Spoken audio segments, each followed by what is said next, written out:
வணக்கம் மக்களே, சற்றுமுன் கிடைத்த தகவல் ஒன்றை பார்க்க போகிறோம். ஓபிஎஸ் ஜெய்பாரா ராமநாதபுர தொகுதியில் சர்வே முடிவு வெளியானது. திடீர் தகவல். இந்த ஒரு தகவலை பற்றி தான் நாம் பார்க்க போகிறோம். தகவலை பார்ப்பதற்கு முன்னதாக நீங்கள் நம்மளுடைய சேனலுக்கு புதிய பார்வையாளர்களாக இருந்தீர்கள் என்றால் மறக்காமல் நம்மளுடைய சேனலை சப்ஸ்கிரைப் செய்து வைத்துக் கொள்ளுங்கள் மக்களே. தற்பொழுதைய பொறுத்த வரைக்கும் நம்மளுடைய அனைத்திந்திய அண்ணா திராவிட முன்னேற்ற கழகம் ஒரு பக்கம் போட்டியிட்டு கொண்டிருக்கும் ராமநாதபுர தொகுதியின் வேட்பாளர் முக்கியமாக அங்கமாக இருக்கிறார்கள். அவர்களும் தீவிரமாக பிரச்சாரத்தில் ஈடுபட்டு கொண்டிருக்கிறார்கள். அடுத்த கட்டமாக நம்மளுடைய பன்னீர்செல்வம் அவர்கள் பாஜக கூட்டணியில் சுயேட்சை சின்னத்தில் பார்த்திங்கன்னா போட்டியிட போகிறார். அது உங்கள் அனைவருக்கும் தெரியும். ஆனால் அவர் பார்த்திங்கன்னா பெரும் வாரியாக எவ்வளோ ஆதரவு வச்சுருக்காரு, ராமநாதபுர தொகுதியில் அவருக்கான ஆதரவு எவ்வளோ இருக்குது, எவ்வளோ பர்சன்டேஜ் வாக்குகளை பெறுவார், வெற்றி பெறுவாரா, இல்லை அங்கே பார்த்திங்கன்னா கணிச்சமான வெற்றி கிடைக்குமா அப்படின்றலாம் பார்த்திங்கன்னா ஒரு பக்கம் போய்கொண்டிருக்கிறது கருத்து கணிப்புகள் என்று தான் கூறப்படுகிறது. பெரும்பாலான பார்த்திங்கன்னா ஒரு பிரச்சாரங்கள் என்பது அனைத்து விதமான கட்சிகளும் தொடர்ந்து ஈடுபட்டு கொண்டிருக்கும் இந்த ஒரு வேளையில் பெரும் விதத்தில் அடுத்தடுத்து நடக்கக்கூடிய ஒரு கட்சிகளுக்கும் பார்த்திங்கன்னா ஒரு மும்முர போட்டியாகத்தான் அனைத்து விதமான அரசியல் களமும் மாறி இருக்கிறது. ஏனென்றால் அதாவது நம்மளுடைய முக்கியமாக இருக்கக்கூடிய பன்னீர்செல்வம் அவர்கள் ராமநாதபுர தொகுதியில் பார்த்திங்கன்னா அவருடைய பன்னீர்செல்வத்தின் ஆதரவாளர் தான் யாரும் நிற்பாங்க அப்படின்ற ஒரு சூழல் ஏற்பட்டது.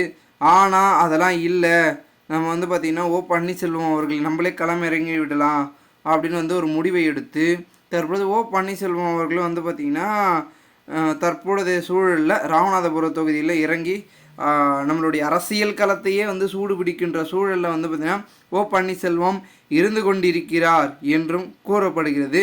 மேலும் இந்த ஒரு சூழலில் பன்னீர்செல்வம் அவர்களுக்கு ஆதரவாக இருக்கக்கூடிய முக்கிய புள்ளிகள் யார் யார் அப்படின்னு கேட்டிங்கன்னா இருக்கிறார்கள். அதாவது ராமநாதபுரம் தொகுதியை பொறுத்த வரைக்கும் நிறைய விதமான வாக்குகள் என்பது பெரும் விதத்தில் பிரிகிறது. பன்னீர்செல்வம் மட்டுமில்லாமல் மற்ற கட்சிகளும் போட்டியிடுகிறார்கள். அதன் சூழலை அடுத்து நிறைய பேர் நிறைய கட்சியில் போட்டியிருந்தாலும் கூட சிக்கல் எங்கே இருக்குன்னு கேட்டிங்கன்னா பன்னீர்செல்வம் அவர்கள் கையில் தான் இருக்கிறது. அவர் கிட்டத்தட்ட தேனி தொகுதியை போல் ராமநாதபுர தொகுதியை எண்ணிவிடக்கூடாது என்று கூறுகிறார்கள். ஏனென்றால் தேனி வேறு, ராமநாதபுர தொகுதி வேறு. ராமநாதபுர தொகுதியில் பார்த்திங்கன்னா இது வரைக்கும் ஓபிஎஸ் நின்றுருக்காரான்னு கேட்டிங்கன்னா அதற்கு வாய்ப்பு மிகவும் குறைவு. ஆனால் மீண்டும் இதில் களத்தில் இறங்கி அதற்கு நம்பிக்கை என்ன காரணம்னா அங்கே அவர்களுடைய ஆதரவாளர்கள் ஓரளவுக்கு பார்த்திங்கன்னா ஆதரவை திரட்டி வைத்திருக்கிறார். ஓகேங்களா? இந்த ஒரு சூழலில் இறங்கி பார்ப்போம், நமக்கான ஆதரவு கிடைக்கும், நமக்கு தென் தமிழகம்னாலே கொஞ்சம் ஆதரவு இருக்குது, சரி நம்ம கொஞ்சம் தீவிரமாக வேலை பார்த்தோன்னா தட்டி தூக்கி விடலாம் அப்படின்னு நம்மளுடைய முக்கிய அங்கமாக இருக்கக்கூடிய பன்னீர்செல்வம் அவர்கள் ஒரு பிளானை போட்டு தற்போதைய வரைக்கும் பார்த்திங்கன்னா தீவிரமாக நம்மளுடைய ராமநாதபுர தொகுதியில் களப்பணிகளை ஆற்றிக்கொண்டிருக்கிறார் என்றும் கூறப்படுகிறது. இதன் மூலமாக அவர் பார்த்திங்கன்னா எம்பி, அந்த ஒரு எம்பி தேர்தலில் வெற்றி பெற்றால் அவருக்கான பெரும் விதத்தில் ஆதரவு என்பது கிடைக்கும் என்று ஒரு பக்கம் கூறப்படுகிறது நம்மளுடைய ஓபிஎஸ்ஸின் தரப்பினர்களிடையே. இதனால் அங்கே ஜெயிப்பாரான்னு கேட்டிங்கன்னா ஓரளவுக்கு வாய்ப்புகள் என்பது மிகவும் அதிகமாக இருக்கிறது அப்படின்னு பார்த்திங்கன்னா நம்மளுடைய எடப்பாடி தரப்புகளே பார்த்திங்கன்னா பேசி கொண்டிருக்கிறார்களாம்.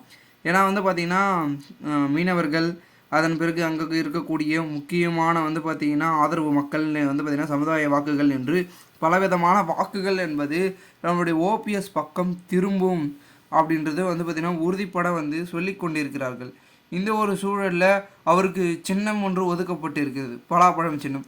அந்த ஒரு சின்னத்திலேயே அவர் அந்த கணிச்சமான வெற்றியை பெறணும் அப்படின்றது பார்த்திங்கன்னா எல்லா கட்சிகளை விட அதிக ஓட்டு வித்தியாசத்தில் பார்த்திங்கன்னா வெற்றி பெறணும் அப்படின்னு தான் சொல்லி கொண்டு இருக்கிறார். அவருடைய சூழல் என்னவென்றால், அதாவது தற்போதைய வரைக்கும் பெரும் விதத்தில் நாடாளுமன்ற தேர்தலில் வெற்றி பெறணும், அதுதான் பார்த்திங்கன்னா என்னுடைய நோக்கம் அப்படின்றதே செய்தியாளர்கள் சந்திப்பில் சொல்லிக்கொண்டே தானே இருக்கிறார். மேலும் அதை நாம் பார்த்திங்கன்னா பொறுத்திருந்து பார்த்தால்தான் நமக்கு அனைத்தும் தெரியப்படும். ஏனென்றால் தற்பொழுது வரைக்கும் முதற்கட்ட சர்வே தான் நம்ம பார்த்துருக்கோம். அவருக்கான ஆதரவு என்பது இருக்கிறது. முதற்கட்ட சர்வேவில் தெரிந்திருக்கிறது வெற்றிக்கு வாய்ப்புகள் அதிகமாக இருக்கிறது என்று. அடுத்த கட்ட சர்வேவில் பார்க்கலாம் இவருக்கான வெற்றி என்பது எந்த அளவிற்கு கருத்து கணிப்பில் அந்த ஒரு வேல்யூ, அதாவது வந்து பார்த்திங்கன்னா எந்த ஒரு வித்தியாசத்தில் சதவீத வித்தியாசத்தில் அவருக்கான ஆதரவு இருக்குது அப்படின்றத அடுத்தடுத்த காணொலியில் சந்திக்கலாம். அதுவரை உங்களிடமிருந்து விடைபெறுகிறேன். பொதுமக்கள் நீங்கள் அரசியல் சார்ந்த நிகழ்வுகளாம் தினசரி உடனுக்குடன் தெரிந்து கொள்ள வேண்டும் என்று நினைச்சீர்கள் என்றால் மறக்காமல் நம்மளுடைய சேனலை சப்ஸ்கிரைப் பண்ணிவிட்டு கூட இருக்க பெல்லைக்கான ஆளில் கொடுத்து வைங்க மக்களே. அப்போ தான் நம்ம போடுற அரசியல் சார்ந்த காணொலிகளும் உங்களுக்கு நோட்டிஃபிகேஷன் மூலமாக வந்து கொண்டே இருக்கும் என்பதனை தெரிவிக்கிறேன்.